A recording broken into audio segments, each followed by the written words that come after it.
السلام علیکم ورحمۃ اللہ جناظرین، میں ہوں آپ کا میزبان نعیم الرحمان قاسمی۔ آپ دیکھ رہے ہیں قاسمی اسلامک سینٹر، اور الحمدللہ اب میرے پاس تشریف لائے ہیں، اور میرے لیے بڑی سعادت کی بات ہے، میرے لیے بڑی خوشی کی بات ہے کہ میرے پاس محترم جناب حضرت مولانا الشیخ اکرام صاحب حفظہ اللہ تعالی تشریف لائے ہیں۔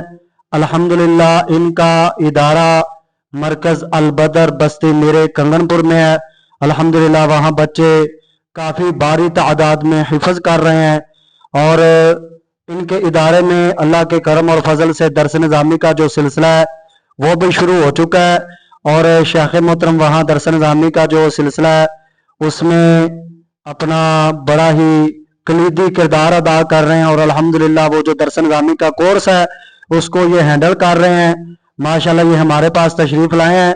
جس طرح کہ آپ احباب کو علم ہے کہ رمضان المبارک کا بابرکت مہینہ ہے، تو رمضان المبارک کے بابرکت مہینے کے حوالے سے ہم ان سے قرآن مجید اور نبی علیہ الصلوۃ والسلام کے حدیث کی روشنی میں رمضان المبارک کے فضائل اور مناقب سنیں گے۔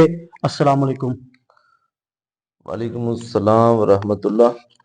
شکریہ قاسمی صاحب، اللہ آپ کو جزائے خیر دے، آپ نے موقع دیا۔ تو ابھی ہم بڑی ہی مختصر نشست میں اپنے اس موضوع کو کلیئر کرتے ہیں۔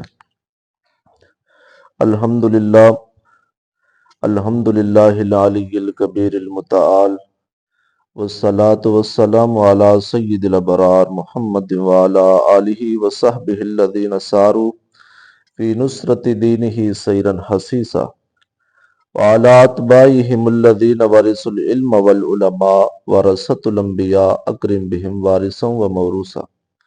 اما بعد، فاعوذ باللہ من الشیطان الرجیم۔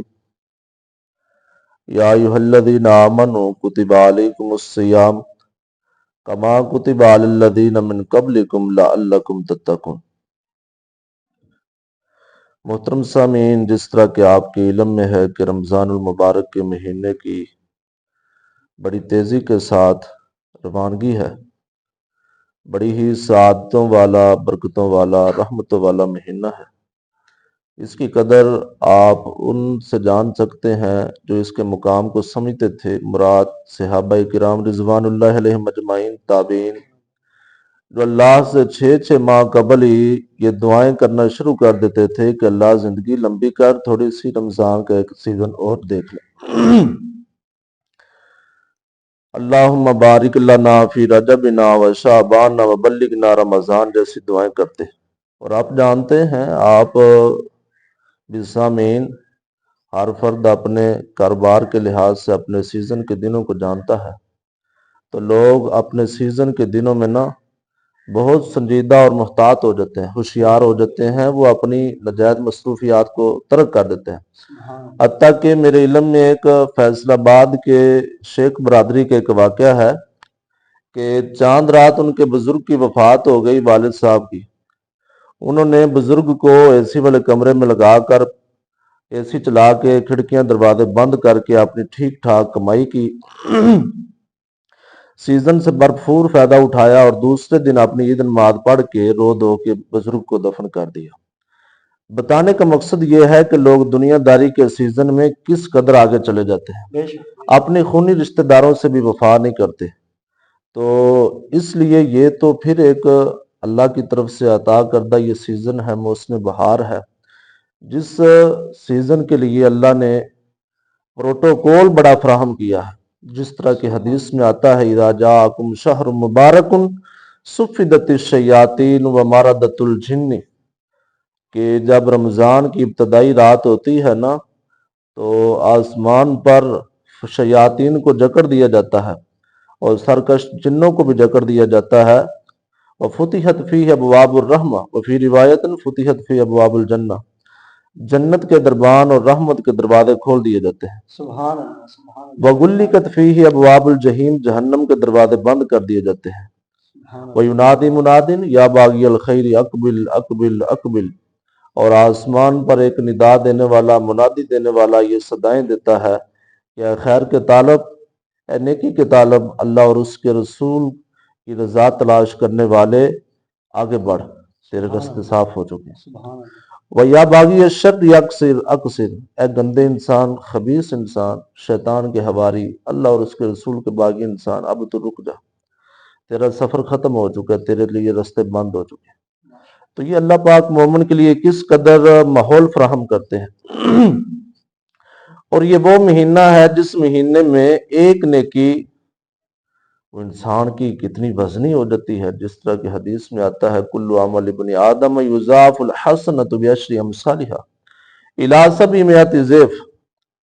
آدم کا بیٹا ایک نیکی کرے، اللہ کہتے ہیں ہم 10 گنا سے لے کر 70 گنا تک، 70 گنا سے لے کر 700 گنا تک لے جاتے ہیں۔ 700 گنا، سبحان اللہ۔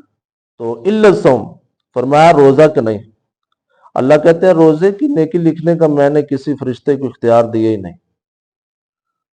الصوم لی وانا اجزی بہ فانہ یدع شہوتہ وطعامہ وشرابہ من اجلی، فرمایا کہ میرا بندہ روزہ میرے لیے رکھتا ہے تو اس کی جزا بھی میں ہی دوں گا۔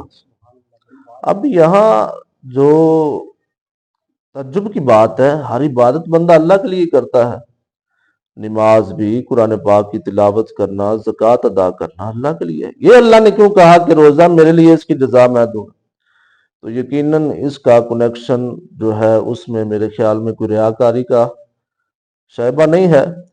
یعنی کہ ایک بندے نے روزہ رکھا ہے، لوگ تو نہیں نہ جانتے، اب اگر گرمی کے موسم میں اسے پیاس کی شدت ہو، اس کے سامنے قسم قسم کے مشروب ہوں، وہ تنہائی کے اندر ہو، قسم قسم کے اس کے سامنے پکوان ہوں، کھانے ہوں، ان کو وہ ٹچ نہیں کرتا، تو یقیناً یہ اس کے دل کے اندر ایک اللہ کی محبت ہے۔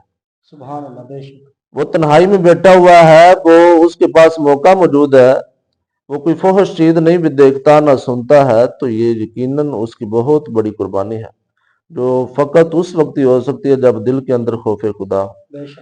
تو اسی بنیاد پر ہی کہا کہ الصوم لی وانا اجزی بہ، میں اپنے بندے کو جزا خود ہی دوں گا۔ سبحان اللہ۔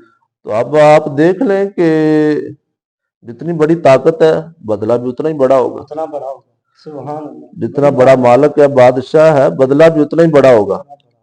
تو یہ اللہ پاک نے نا مومنوں کو یہ بڑا ہی قابل فخر سیزن دیا ہے۔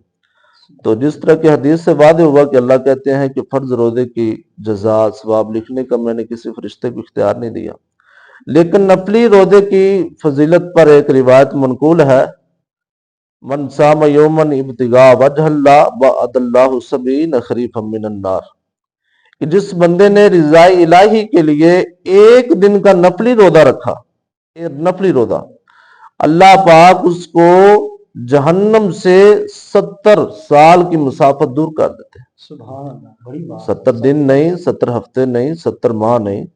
اب جدید دور ہے ٹیکنالوجی کا، ابھی تو گھنٹوں میں جہازوں پر سفر ہوتا ہے، کہاں تک انسان پہنچ جاتا ہے، تو 70 سال کی مسافت کس قدر بڑی مسافت ہے۔ تو یہ اللہ پاک کے یہ بہت بڑے اعزاز ہیں۔ اور روایت میں یہ بھی منقول ہے، من صام یوما ابتغاء وجہ اللہ ختم لہ داخل الجنہ، کہ ایک انسان روزے کی حالت میں ہے، اسی حالت میں اس کی وفات ہو گئی، انتقال ہو گیا، فرمایا داخل الجنہ، یہ جنت میں داخل ہو گیا۔ سبحان اللہ، سبحان صیغہ ماضی کے استعمال ہوا، یہ نہیں کہا یدخل الجنہ، وہ جنت میں داخل ہو جائے گا، بلکہ کہا وہ داخل ہو گیا۔ سبحان اللہ۔ اب یہاں بہت سارے لوگ یہ سوال کرتے ہیں کہ جی رمضان میں جو وفات پا جائے اس کے اعمال پھر موقوف ہو جائیں گے، بعد میں سوال جواب ہوگا، یہ ہوگا وہ ہوگا۔ جہاں تک میرا گمان ہے کہ اس کی رحمت کی یہ شان ہی نہیں ہے کہ وہ ایک بندے کو داخل کر دے جنت میں اور پھر واپس نکال کے وہ اس کا محاسبہ کرے۔ تو اللہ سے یہی امید ہے کہ جس کا رمضان میں انتقال ہوا نا، روزے کی حالت میں ہو، وہ ایمان کی حالت میں ہو، تو وہ انشاءاللہ جنت میں جائے گا۔ انشاءاللہ۔ اور کیا کیا فضیلتیں بیان کریں، بڑی فضیلتیں ہیں حدیث کے اندر۔ جس طرح بخاری کی ایک روایت ہے، من صام رمضان وقام لیلۃ ایمانا واحتسابا غفر لہ ما تقدم من ذنبہ، جس بندے نے رمضان کے روزے رکھے، وقام لیلۃ، راتوں کو تراویح پڑھی، تہجد کا اہتمام کیا، اللہ کے سامنے اپنی نظر و نیاز گڑ گڑانا